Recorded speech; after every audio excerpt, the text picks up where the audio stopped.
Dr. Bolling, thank you very much for being willing to be interviewed for our Parents of the Field series. Well, I'm glad to be with you. Thank you. It is July the 14th, 2012, and I'm going to take you back to a number of things in your life, and I want to start off by asking, how did you get involved in all of this? You were a conscientious objector. You got involved in the Second World War eventually as a journalist. How did this happen? No. As a student, a college student at the University of Tennessee in the early 1930s, I was editor-in-chief of the student newspaper, and I was a bit of a rebel, and I wrote some articles critical of required ROTC training, which got me in trouble with the American Legion and so on. In those days, there was a great concern that the merchants of death was the cause of war, that there was profits were made by the arms manufacturers, and there were congressional hearings about that. And as a student, I studied that problem, and I became very strongly opposed to war and to militarism and so on. And then I fell in love with a Quaker and married a Quaker and became a Quaker myself. And of course that exposed me to the doctrines about nonviolence and passive resistance and opposition to war. And so when the war came along, I registered as a conscientious objector and was immediately classified as a permanent deferment. And in addition to that, I was teaching at the time at Beloit College in Wisconsin, and Beloit had a pre-flight cadet training program for Air Force, and I was a teacher in that program. So I was protected against being drafted. Mm-hmm. But I was always very much interested in following the day-to-day events in the war and in the political affairs dealing with the war. Mm-hmm. And as a matter of fact, I was a part-time journalist in those days. I actually earned more money moonlighting as a columnist in the Beloit Daily News than I did as a professor in the Department of Political Science. I got more and more involved in thinking about this war and how it came about, and particularly as the news began to come out about the terrible atrocities against the Jews, I came to a feeling of kind of a moment of conscience about this whole thing. How can I sit this out when the world is blowing up and this dreadful dictator is killing Jews in Germany, and it has to be stopped, and I don't see any way it can be stopped except by military means. Mm-hmm. So that's where I come out in my thinking. Mm-hmm. How can I claim to be a conscientious objector? Mm-hmm. So I went to my draft board and said, I want to change my status. I want to give up this deferment as a conscientious objector. And the draft board didn't want to do that. They said, well, you're already doing national service. And I said, no, I want to be involved. And so I applied for a commission in the Navy, and at the same time I applied for accreditation as a war correspondent. Mm-hmm. Well, on the same day in the same mail, I got two letters, one from the Navy giving me a commission as an ensign in the Navy, the other from the War Department, as it was then called, with accreditation as a war correspondent. And a group of Wisconsin newspapers wanted to back me as a correspondent covering particularly local Wisconsin people at the front and in the Mediterranean. So I took leave from my teaching job. I gave up my column for the Beloit Daily News and became a foreign war correspondent. So I was not a part of the Army. I wore the uniform. I was under the control of the Army, naturally, which meant I was supported by the Army in terms of where I wanted to go and cleared for that. So I went abroad in 1944 as a war correspondent, and I began my war correspondent work in Italy. And then later I spent the last I spent the last winter of the war with Tito's troops in Yugoslavia, and I saw a fair amount of the war. I saw more of the war in Yugoslavia actually than I did in Italy, but I was in on the surrender of the Germans to the Allied forces on the Po River in the beginning of May 1945, and then I stayed on in Europe as a foreign correspondent. So to what degree was that experience the, if you will, core of the work that you did after that? How did you get involved in peace and conflict work? And was that the reason, your interest in your experience in the war, was that the basis of all that? I had two very interesting years in Berlin. I became the head of the Berlin Bureau for Overseas News Agency, which was a small syndicate that focused on international political, economic affairs. It gave me a great deal of freedom to follow my interests in whatever I wanted to study and write about. And I got to know a good deal about post-war reconstruction. I began to see what the military could do during a period of occupation. And I must say that in that period, I became very much impressed with some of the military men. For instance, General Lucius Clay, who was the commander of the American occupation forces for Germany, was a brilliant man and a very creative man. And I watched how his mind worked in reconstruction and redevelopment. For example, in the first year after the war was over, Germany was divided into zones. There was a British zone, a French zone, an American zone, and East Germany was under the Russians. And there was also a four-way division of Berlin. And the Russians controlled the eastern half of Berlin, including a lot of the downtown area, and specifically controlled the area where was the University of Berlin, Humboldt University of Berlin. And the Russians would not allow any Germans from the American, British, or French zones to study in this city, this university, which belonged to the whole city of Berlin. And the Russians were adamant about this. They wouldn't agree. And week after week, there were great arguments. One of my friends, who was a journalist, came to General Clay one morning. He had a habit of making an open door for anyone who would come see him. From 7 o'clock in the morning till 9, he would be free to see anybody. So my friend Kendall Foss, this journalist, goes to see General Lucius Clay one morning. He said, "General, I have an idea for you how to deal with the Russians." And he said, the thing that you could do is to set up a new free university in West Berlin. There's a tremendous flood of German intellectuals who are coming back after Hitler's gone. They've been at Harvard and at Cambridge and various places. You've got a group of potential professors. You could have a great university in West Germany that would rival and outstrip the one that the Russians are controlling. General Clay listened to him, picked up the phone, called somebody, said, "You got such and such a caserna available? Hold it." He said, "I have your campus for you." Okay. General Clay was a man who could make decisions like that. He was a brilliant man. He was a military man, but he was also a man of conscience and concern for Reconstruction. Okay. So how did that get you to work that was peace and conflict related? Well, it was a slow progression, I would say, that I became more and more concerned about what you do after wars are over, and how you go about building up reconciliation between previous enemies.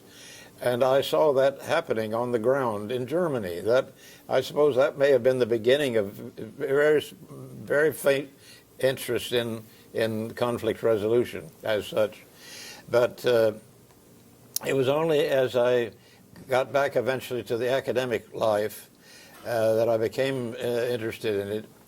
And in that chapter of my life, that period of my life, I became very much concerned about the conflict between the Israelis and the Palestinians, and I began to study this. I was urged by the Quakers to head up an international committee made up of Canadian, British, and American Quakers to study the conflict between the Israelis and the Palestinians, to see if there's anything that could be done to move this forward, well, toward peace. Well, in the course of making that study, I got acquainted with Roger Fisher of the Harvard Law School, and I actually convened a little meeting one time in Chicago. I got a group of people together to ask what could be done that might be positive in helping move things toward peace. Well, Roger Fisher was not only a professor dealing with conflict resolution, but he was also at that time the master of ceremonies of a television program. What year are we talking about? And so in our discussion, we'd agreed that maybe the best thing that could be done was try to get a series of films, television films, showing both sides of the Israeli-Arab conflict and how things might be moving toward peace. Well, Roger Fisher agreed to take leave from Harvard, and he worked with me, and we got money for this. And there was a series of films done by PBS on the conflict and the efforts of people on both sides to break down the walls in between. Well, that got me involved with Roger Fisher in various ways, and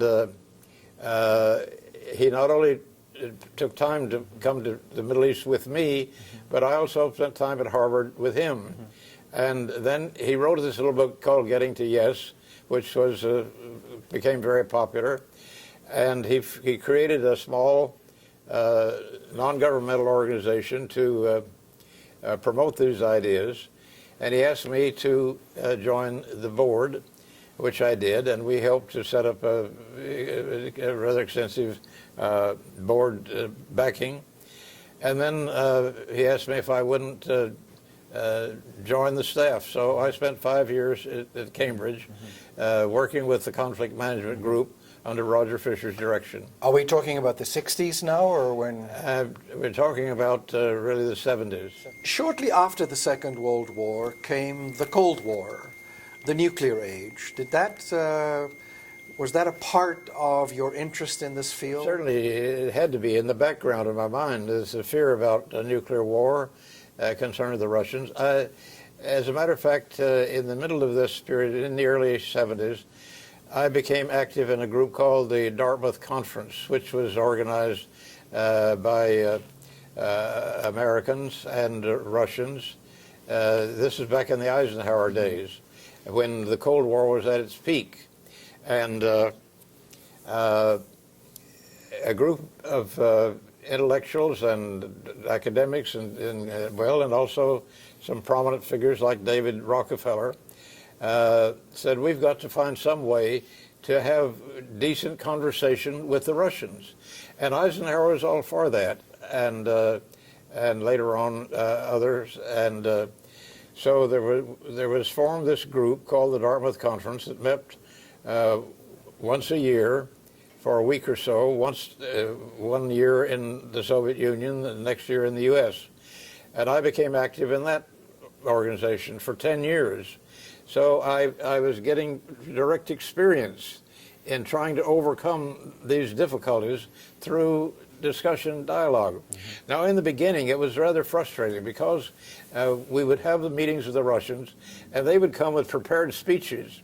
Now, we knew they had KGB spies in the meeting anyway, and these Russian leaders who were taking part made sort of canned speeches against the Americans and our policies and how we were provoking tension and possible war and so on. And we would make replies. Well, after a year or two of this, I felt very frustrated. We're getting nowhere. This is making speeches to each other, isn't anything.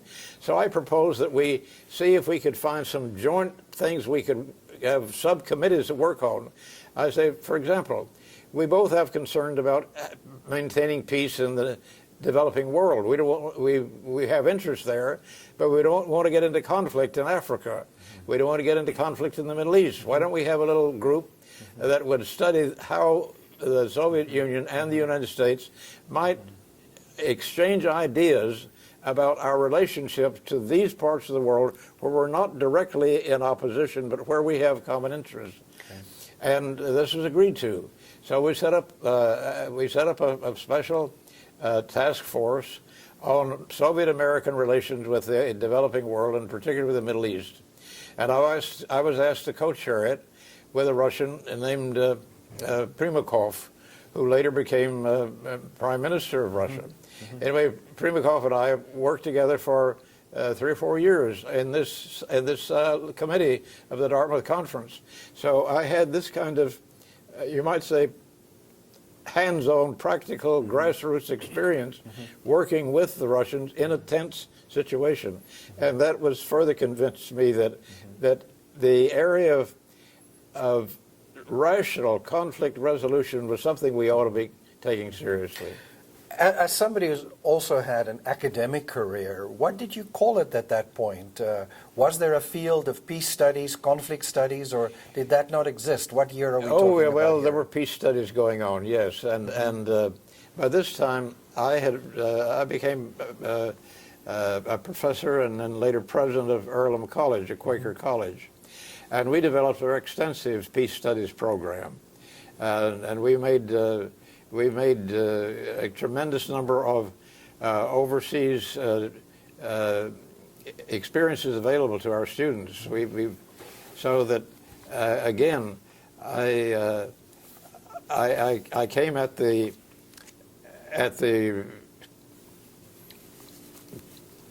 conflict resolution, conflict transformation issues from another point of view. So. It's curious that I can't say that I planned any of this, but things have opened up step by step, and one thing led to another, so I got deeply involved in this field. So in your later life, you were very much known as a practitioner and as somebody involved in Track 2 work. Especially your work in Israel-Palestine. Yes. Would you say that was the work that you were most interested in doing? Oh, no question about it. I became very deeply involved in discussions with Israelis and Palestinians. And as a matter of fact, I wrote a little book under the sponsorship of the Quakers. It was published under the title Search for Peace in the Middle East, which was not a serious scholarly analysis of the problems, but was a kind of journalist report on what the thoughtful, peace-minded people on both sides thought might contribute toward the building of peace relations. And the publication of that little book got me drawn into this discussion in ways I never would have dreamed. It was not that there was any, strikingly new ideas in it, but somehow it got picked up and various people read it. For example, the Middle East correspondent for Le Monde in Paris, Eric Rouleau, who was one of the European specialists on the Middle East. He read the little book. He called me up from Paris. I was living in Indiana then. He called me and said, "I've read your little book. I want to meet you. I'm coming to America. Can I come see you?" Well, I developed a friendship with Eric Rouleau, the leading French specialist in the journalistic world on the Middle East. It was very interesting, and I learned a good deal from Eric. Then President Carter read the book as he became president, and he invited me to be involved in helping to write some policy papers for him even before the election. And then after the election, he asked me to be a kind of unofficial messenger boy carrying messages between the White House and Yasser Arafat at a time when it was illegal for the U.S. government to have any contact with the PLO whatsoever. And so I was a private citizen, and I had no pay, no salary, no expense money even from the government, but I made many trips back and forth between Washington and Beirut and Cairo and other places where I met with Arafat. And out of that experience, again, I became to see, yes, something positive can come if people will simply talk to each other. And I suppose that the heart of my development toward this kind of field came out of my conviction that getting people to talk together is absolutely crucial. And you have to talk to everybody. You can't pick and choose who you'll talk to. You need to talk to people you may be totally opposed to, but you need to know where they're coming from and what's their problem. And so, you know, it's been a strange and complicated, bizarre sort of growing up in this field, but I've learned a great deal, I think, out of it, and certainly has been a challenging, fascinating experience. The world of citizens diplomacy, which you were very much at the beginning of, has changed a lot over time. Yes.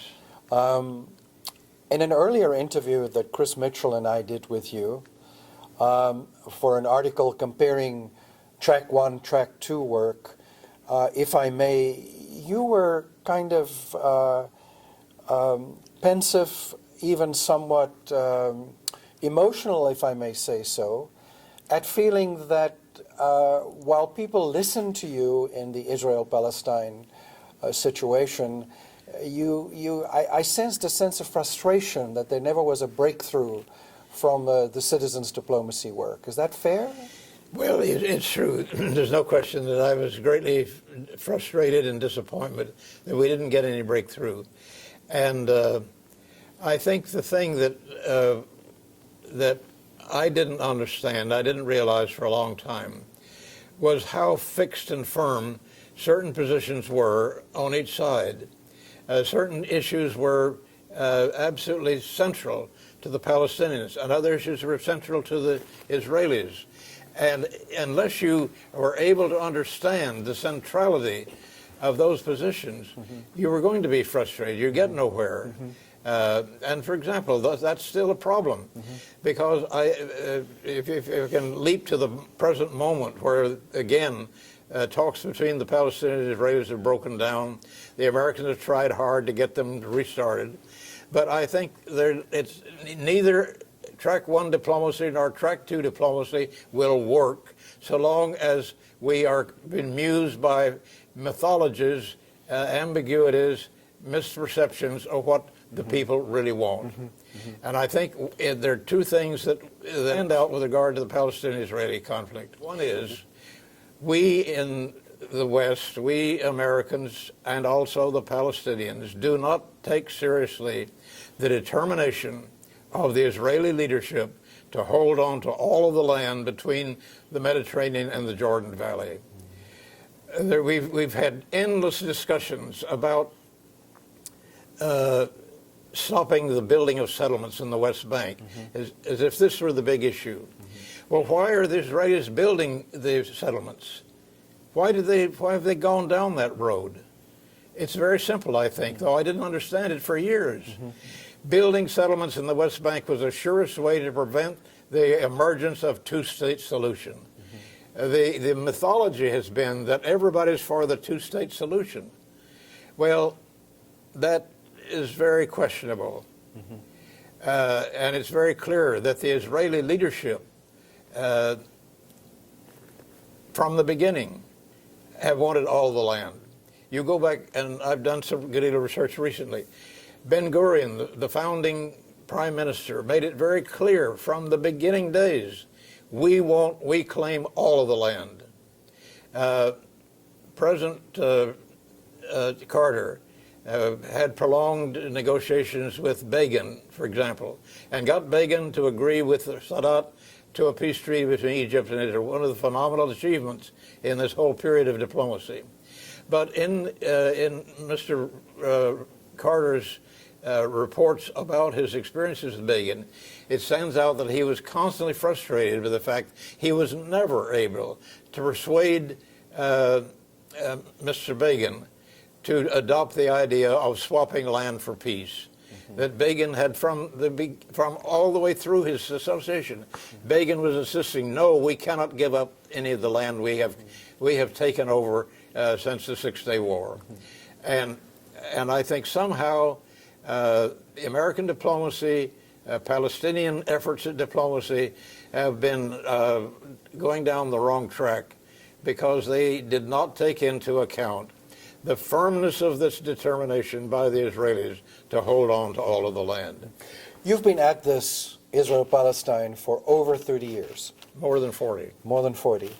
Not specifically this case, this conflict, but in facilitating between dialoguing between ethnic groups, religious groups, looking back over your career, what were the lessons that you've learned? Oh my goodness, there's lots of lessons, but let me address specifically this question of what could be done now. I think that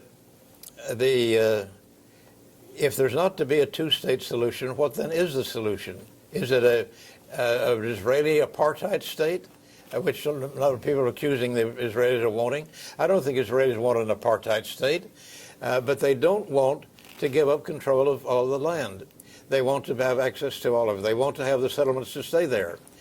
To me, there's only one possible solution that could be accepted positively by both sides, and that is a federated Israeli-Palestine union. Now, actually, if you go back to the original documents, as I've done recently, reread Assembly Resolution 181 that provided for the creation of the State of Israel. It provided that there should be a 2-year transition period before the states of Israel and Palestine would come into being. There would be a kind of trusteeship over them until they were ready to accept the states.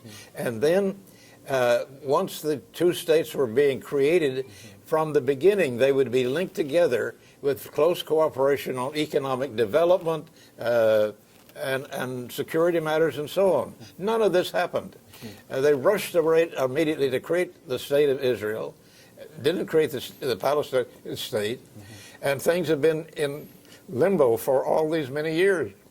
And I think that if we were serious about trying to find a solution, we need to do some creative thinking about the federal model, which was actually suggested in the original UN efforts to bring a peace here.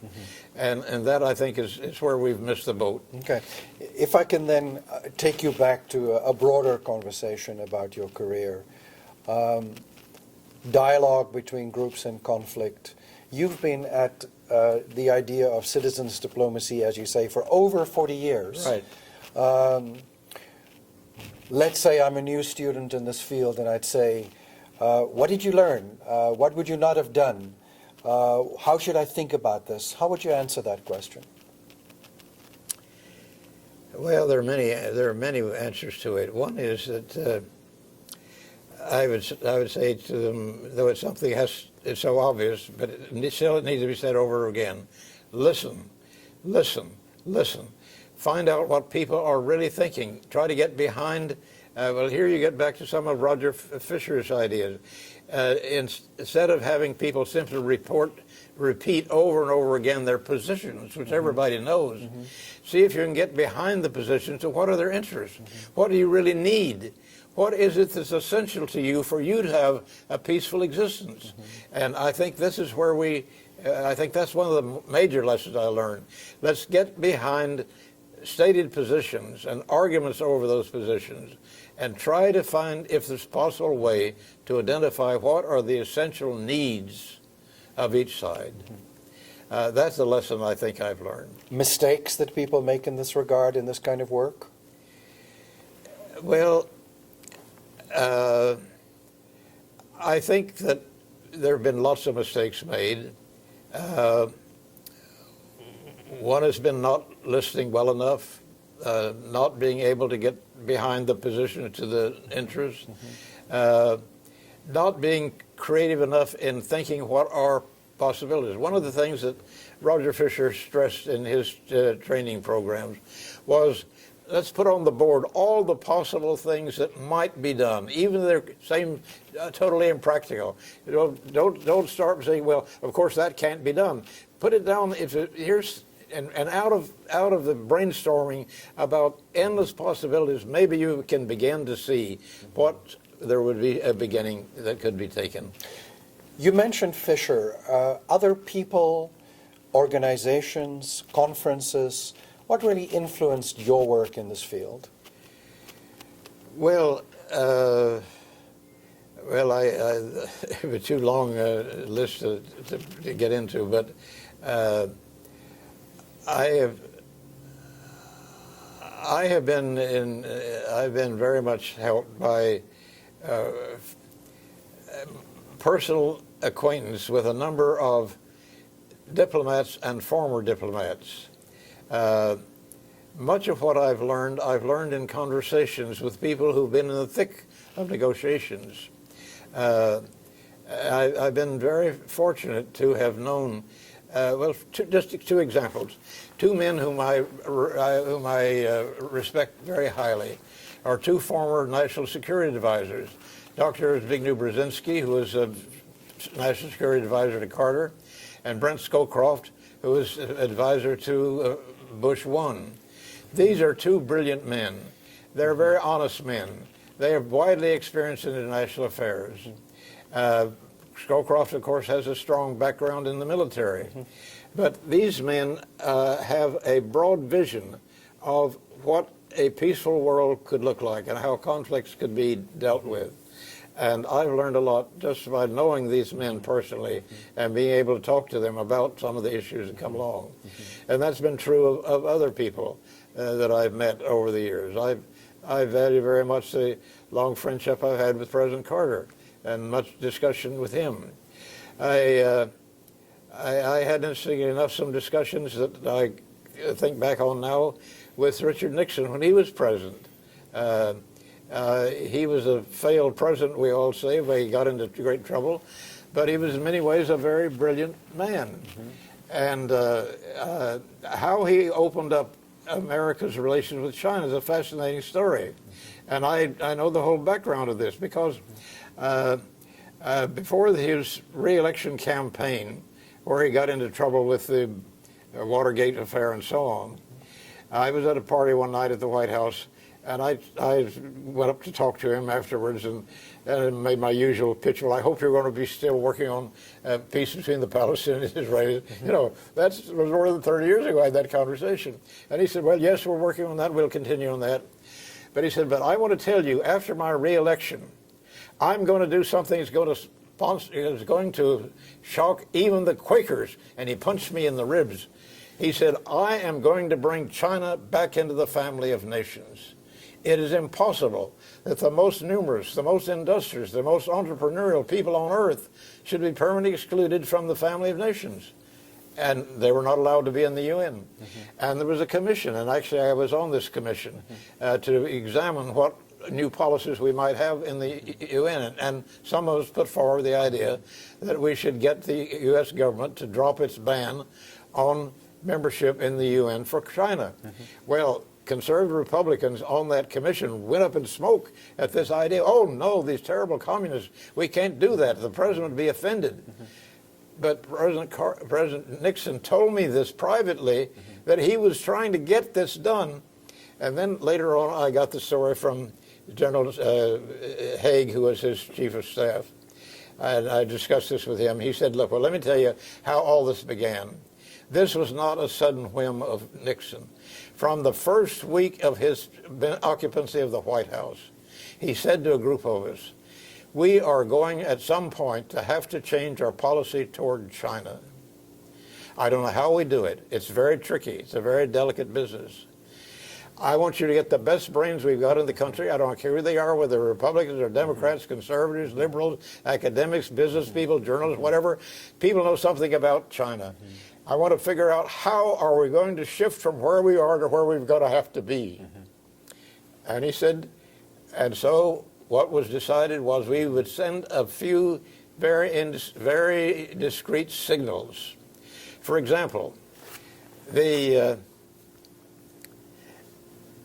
U.S. government had established a ban on tourists in Hong Kong buying and bringing back souvenirs made in mainland China. It was a silly little petty thing. It just annoyed American tourists. It didn't hurt the Chinese communists in any way. And we just dropped this. Didn't make any announcement about it, just dropped it. Then we had another restriction that ships bound from American ports to China could not refuel in an American port if they were going to China. Well, again, what did this accomplish? Nothing. It made American shippers mad. It deprived American oil people from business, and it didn't affect the Chinese. We dropped that. And then Nixon he said to his ambassador in Poland, get acquainted with the Chinese ambassador. Nothing to talk about in big politics, but just to get to know him personally. Become a friend of this man. See what kind of fellow he is. So our American ambassador in Warsaw became a friend of the Chinese ambassador in Warsaw. And so there were a series of these little things, and eventually we knew the Chinese would get the message. We wanted to change things, and they did, and they responded with a signal. And you know what the signal was? I said ping pong. He said, yes, the Chinese invited the Americans to send a delegation of ping pong players to their international competition on ping pong in China. That was their gesture to us. Now, I think finding ways to get signals back and forth in very tense conflict situations, that takes creative imagination. But there's a whole world of our field now outside of diplomacy and track one. Yeah. Also in academia, you were a professor of diplomacy, you were a college professor, you were a president of Earlham College. What in your mind do universities and all the various programs of peace studies, conflict resolution, etc., have to offer, and how do you envision they can contribute to a world of peace and less conflict? Well, first of all, I think there is no substitute for direct, face-to-face, on-the-ground contact between people of different cultures, different nationalities, different religions. I think that's essential. We have got to talk to everybody. And one of the things I was most concerned about when I was president of Earlham was to make it possible for more of our students to go abroad and get acquainted with other people and other cultures. And we did that. We made Earlham College a truly international college. We offered something like 30 different opportunities for study abroad. I personally went and organized a summer study program behind the Iron Curtain at the time of the Cold War. I went and arranged for us to bring students into Belgrade, into Budapest, into Prague, when these were dominated by communist governments. Well, the students saw another world, and it changed their minds. And incidentally, that group, that was 40 years ago, and this past fall, they had a reunion of that group. 17 of the 20 came, and they wanted to do it when I would be available, and I was there. And they said, that experience that we had in studying Eastern Europe behind the Iron Curtain in that summer was the most defining experience of my life. That opened my eyes and made it possible for me to see the world as I never would have seen it otherwise. Well, I think that is a starting point. Getting people to see each other and talk together. There's no substitute for face-to-face contact. And that applies to academics, it applies to journalists, it applies to members of Congress. One of the things that I've been most pleased about in this citizen diplomacy business was that, purely as a volunteer, I wasn't paid for this, but over a period of 10 years, I conducted 8 different groups sponsored by the Relief and Development Agency Mercy Corps to take religious leaders to see both sides of the Palestine-Israeli conflict. I spent 2 weeks taking them to meet with Israeli officials, and took them to Israeli kibbutzim, took them to Palestinian refugee camps. I took them to visit with the Grand Mufti of Syria, for example. And these very conservative American fundamentalist Christians, seeing both the Israelis and the Palestinians, I took a kind of a sampling of their opinion afterwards. I asked, what did you get out of this experience? And one conservative pastor from a church in Iowa wrote on his reply, "The most important thing happened to me was I overcame my fear of Islam. I'm ready for dialogue with Muslims." So the theme of your work is direct conflict, sorry, let me say that again, direct contact. Direct contact. For better understanding. And to talk to people even if you disagree. One of the men who influenced me most of all in this was an Israeli general. General Matti Peled was a hero of the Six-Day War, not as a field commander, but as a logistics genius who helped to plan the war. When the war was over, he quit the military code, got a PhD in America, went back to be a professor of Arab studies at Tel Aviv University, ran for Knesset and got elected, and was the first parliament Israeli to make open contact with the PLO. And he said to me repeatedly, "We have got to talk to the PLO." And he went to see Rabin when Rabin was defense minister, and said to him, "I am going to Rome to meet with the representatives of the PLO." And Rabin said, "Well, that's against the law. We throw you in jail." And he said, "But you're going to do it anyway." And General Peled said, "Yes, I am." And then, to his surprise, the Minister of Defense said, "Okay, keep me informed." Now, we have deliberately shut ourselves off often from contact with people because we disapprove of them, we dislike them. Come on. There are a lot of people out there that we don't have to love, but we need to talk to. And I think this is one of the things that I am most concerned about. It's got to be a central concern. I hear the passion in your voice. People write books because they want to convey something. So what did you want to convey with your book, Conflict Resolution, Track to Diplomacy, in this regard? What do I want to convey? Yeah, what was the message of that book? I mean, did you write that book because you wanted people to understand something that was a larger message, and you could only get the search for published in peace, the book? at least, I was trying there to show that there were peace-minded people on both sides who basically agreed on what fundamental things should be done. I think that was what I was trying to do with that book. But the writing I'm doing now, and I'm in the midst of writing a book at the moment. You are? And it's going to be about, I think maybe the title of simply will be Searching for Peace, various ways in which we search for peace. And I'm going to be trying again to put across the idea that war is not a way to solve problems, that there has to be more creative ways of engaging people in discussion, in getting acquainted, in working together on common interests. I'm going to try to lay out my hopes and my beliefs, my dreams of how we can build a peaceful world. And it has to be on, first of all, renouncing the idea that we're going to solve problems by war. And here I've been fascinated by some quotations I've dug out of the writings of General MacArthur and General Eisenhower. Here are two of our great military heroes who have made the most outspoken condemnation of war that I've ever read. MacArthur, for example, said, "There is no way in which you can solve political problems by war. No way."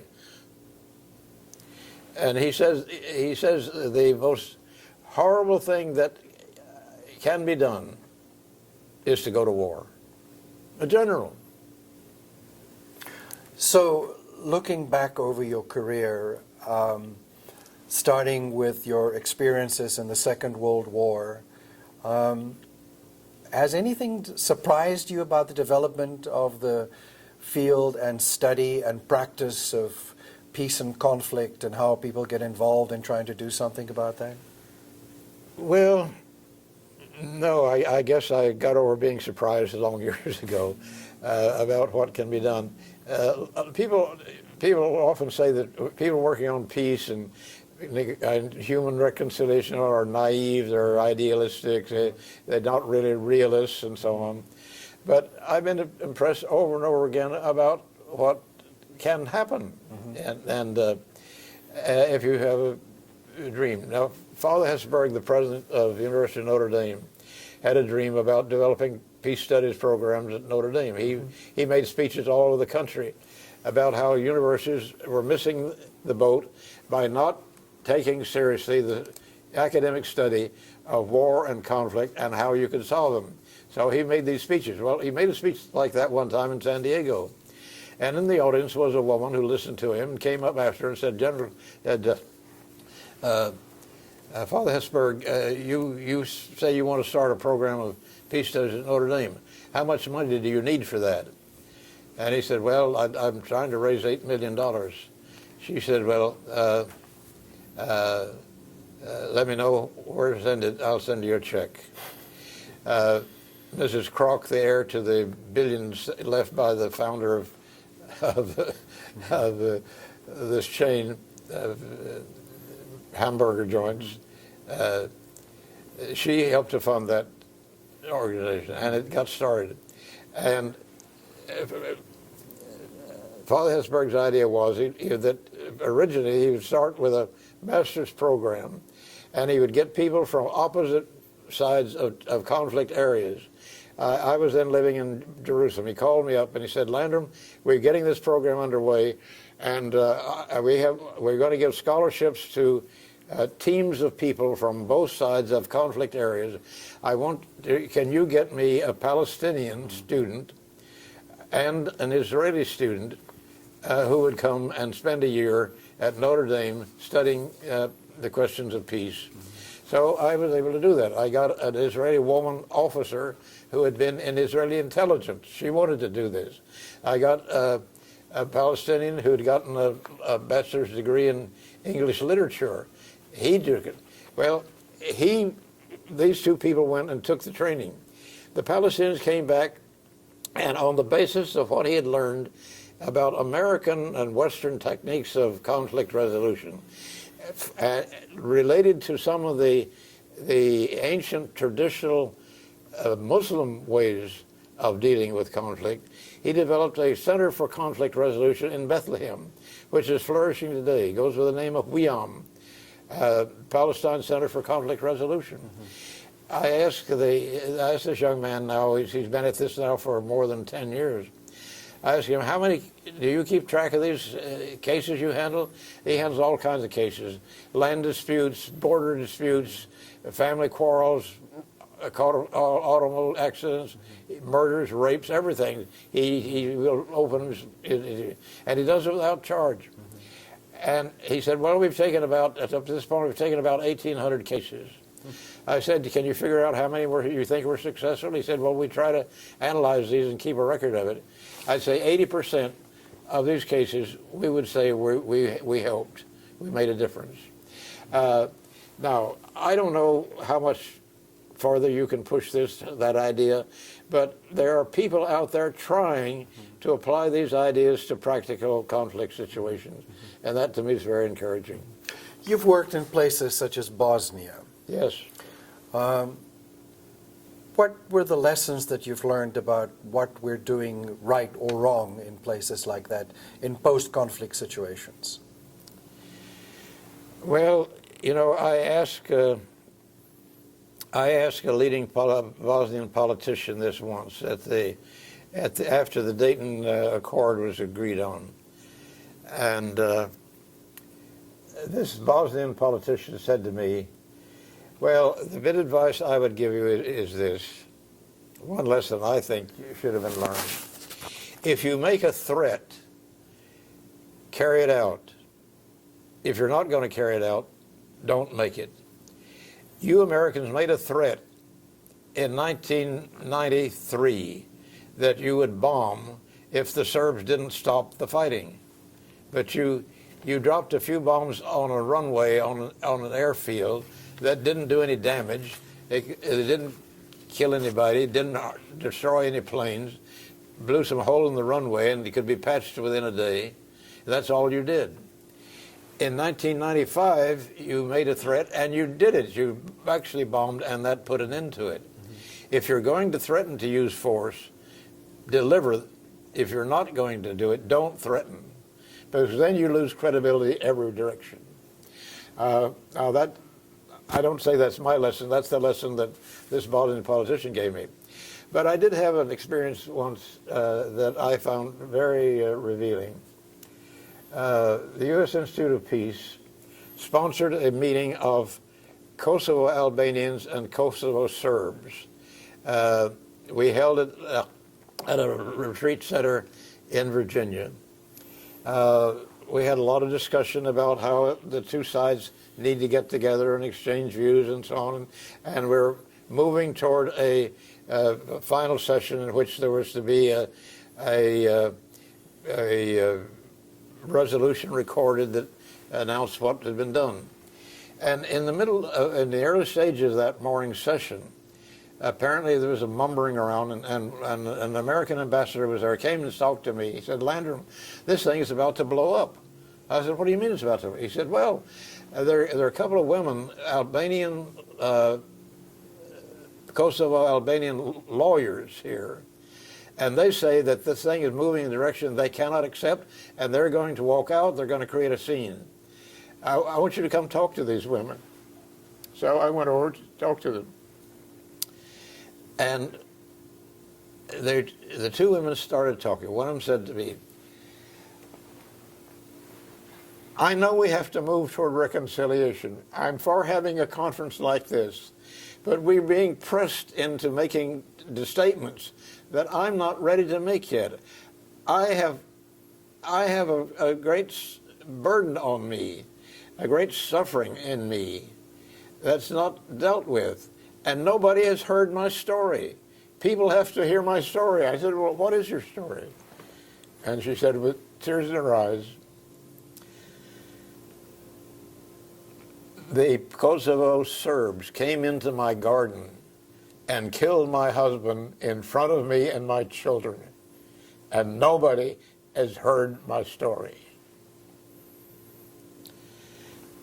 And I said, "Well, what if we wrote a kind of resolution or a kind of minute in which something like this is said, that it is important to move toward reconciliation, but it has to be done by stages, and people have to be able to express the pain and suffering they have endured, and only after people have recognized that suffering is it possible to have reconciliation."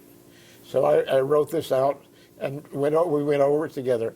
I said, "How do you, would this state your views correctly?" She said, "Yes, that's exactly what I'd like to say." And she gave me a big hug. And someone took this little paragraph that I'd written up to the chairman of the meeting, who was later National Security Advisor to Bush. He read it, and he handled it. He said, "I have just been looking at some language that I think might be appropriate for us to consider." He didn't say where it came from. Thank goodness, I didn't want any discussion about where it came from.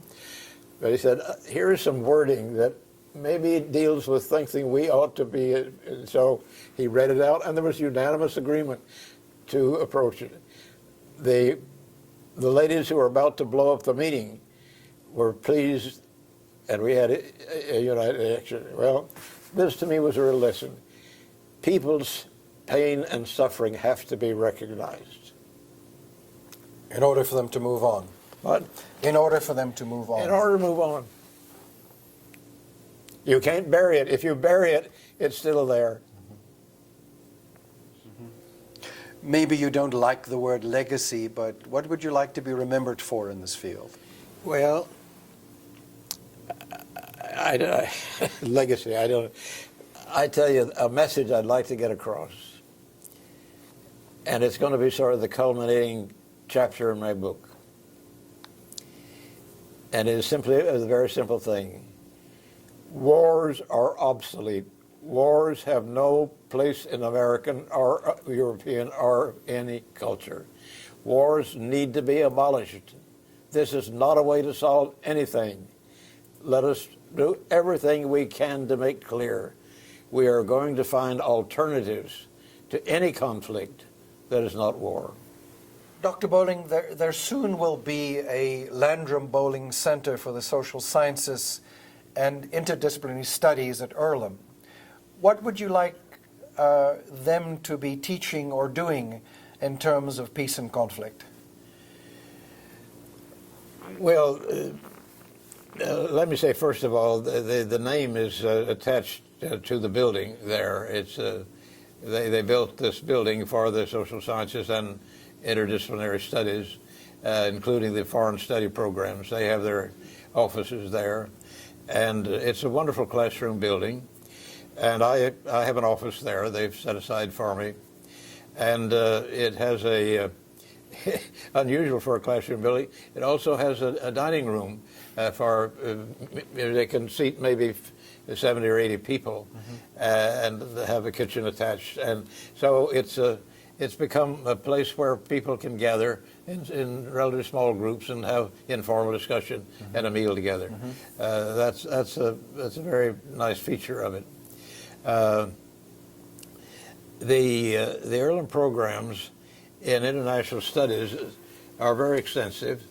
For example, Earlham has had a very strong tie with Japan over many years, and Japan, of course, had formerly been our enemy.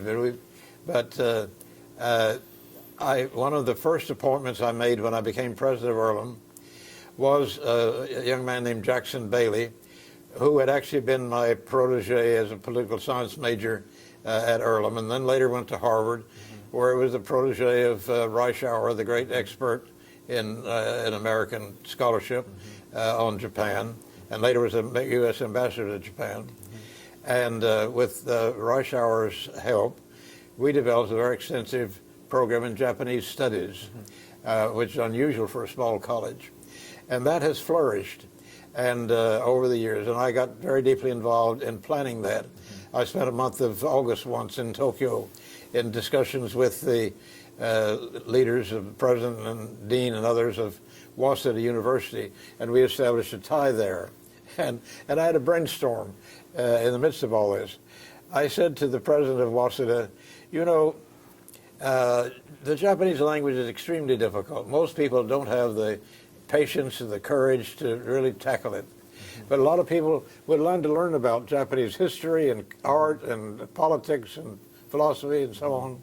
And why can't you offer courses taught in English? You have English-speaking professors who could offer a range of courses here, and people from the English-speaking world could come. Well, they thought about it. That's a good idea, and they tried it out. It was an instant success. They had a flock of people, English-speaking people from Australia, Canada, Africa, coming in to take studies about, and 10 years after the idea was put on the table, they invited me to come back and give a lecture and gave me an honorary doctor's degree. So I have a special tie with Japan, which I never would have expected to have. But because of our desire to try to bridge the gap between America and Japan and develop this undergraduate study program, a lot of other things. And now every year we have 8 or 10 Japanese students come from Japan to study, to spend a year at Earlham. We send a group of Earlham students to spend 3 to 6 months in Japan. And then the graduates of that program, many of them are offered jobs as assistant teachers of English in Japanese secondary schools. So we've built a relationship with Japan that's far beyond anything we could have ever dreamed of, starting with just let's get more study for our students about Japan. You were trained as a political scientist. Yes. As the field of conflict resolution, conflict transformation goes by many names these days, has developed, it's become very interdisciplinary. Do you think Yes, that's an very much important so. part of it? Yes, I wish I could start over again and sign up to to make an interdisciplinary study of this field. No, I agree. It's a fascinating field, and it has taken root, and I think it's a good thing. And I just wish I were young enough to start in on it. If you look over your 40, 50 years of being in this field, what do you wish you had as training? Can one teach this in practice? How do we become a practitioner? How do we teach that to students? I don't know the answer to that. Trial and error is the reality. People try some things, and some things work and some don't. I think that perhaps one of my main concerns would be that we need to develop more sort of joint faculty-student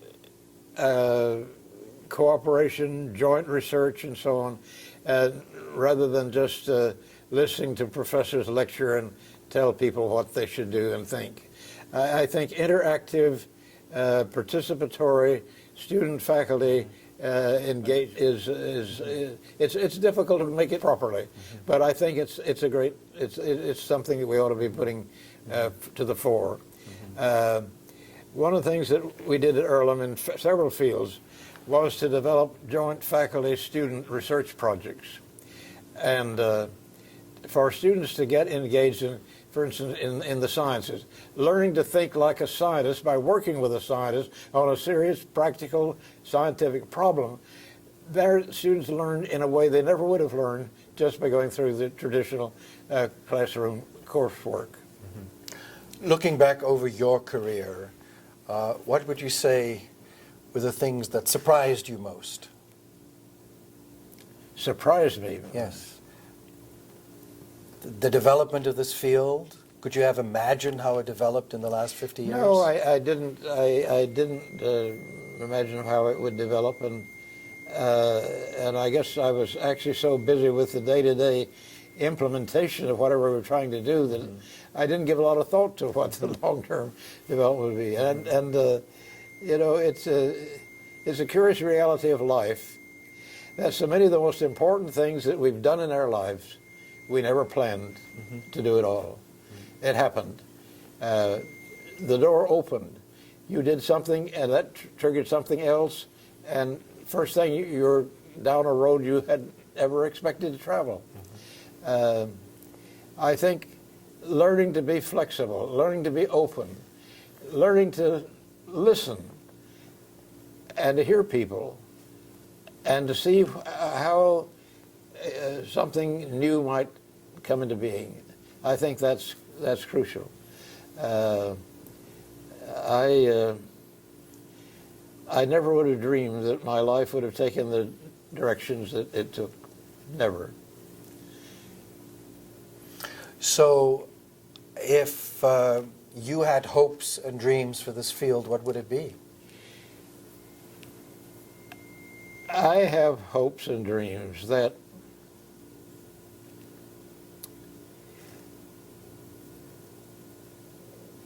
decent, honest, non-corrupt, non-propagandistic governance can develop in the world. I think we're at a time of very great uncertainty as far as governance is all over the world. The U.S. Congress is today a dysfunctional institution, without a doubt. You look at our situation right now, dealing with very curious problems, and the parties are fighting with each other with an agenda that doesn't relate to solving the problems that we face. You've got problems of corruption all over the world. You've got limited vision of what can be done cooperatively. I have hopes that somehow we can get through this rather bleak period and move toward greater cooperation among nations and greater responsibility in governance. And I think that that means strengthening our educational systems. It means strengthening and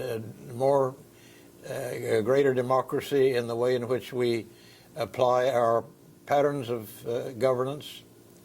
As an old political scientist, I think the greatest disappointment of my life is to discover that what I hoped would be characteristic of American democracy is not realized to the extent that it could be and that I hoped it would be. In fact, that I believed that it really was. I did not really understand early on what the weaknesses are in our political system. They're grave. They're very grave. And I don't think that people are really aware of it. And furthermore, I think that in terms of our economic and social policies, we're blind to some of the things. For instance, the wide gap between the rich and the poor in America is a scandal. Something has to be done about this. This is not a liberal conservative issue. It's a human survival issue. And we're not taking this seriously. It's a disgrace that so many people in the world are living on $1 a day. It's a disgrace that so many of the American public today are living on, in one form or another, some kind of relief. How do we create a really, truly self-supporting, productive economy in which everybody has a chance to have a decent living?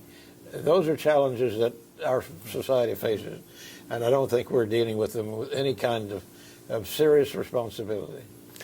Dr. Bolling, allow me to end our interview on a positive note and ask you, looking back over your career, what were the greatest joys that you had in doing this kind of work, or things that you were most proud of? Well, I think the greatest joy was when a student or a political figure or an academic person or a journalist will say to me, well, thank you so much. You have helped me to see what I didn't see before. I've learned something out of this experience with you. I mean, basically, I'm an old classroom teacher. And to feel that the students that I had sitting there talking with me, listening to me, really gained something significant for them out of the exchange, out of the interaction. That's the great joy. And then you feel, well, your life is worthwhile. Somebody else. The book that I'm writing is, in one sense, a thank you letter to a great number of people who've enriched my life. I'm indebted to a great number of extraordinary people who have helped me to understand what the world is really like and to have a human understanding, compassion about the problems. That's the greatest blessing that's come to me. And to be able to be a part of that kind of ongoing exchange with people is, I think, one of the greatest satisfactions a person can have. Tell us again what you think the title of the book would be, and when can we expect it? I think the title is going to be Searching for Peace, just those three words, Searching for Peace. And discussing various kinds of experiences I've had in regard to race relations, in regard to inter-religious relationship. That's a whole other chapter of my life, is trying to bring Jews, Christians, and Muslims into creative dialogue together. This was why I spent 4 years as rector of the Ecumenical Institute in Jerusalem, bringing representatives of these three religions into dialogue with each other.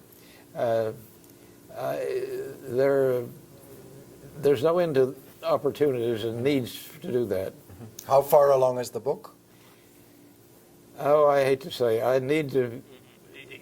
I can't tell you how. I've got it pretty well sketched out. I know what chapters are going to be. I've written some of the chapters, but I need a period of 6 months of concentration and isolation. And less overseas travel. And getting away from people. My life is too busy with other things, and I've got to. One thing I have learned: writing is a lonely business, and you damn well better get off by yourself and do it, or you'll never get it done. Dr. Bolling, it was an honor to talk to you. Thank you very much. Pleasure.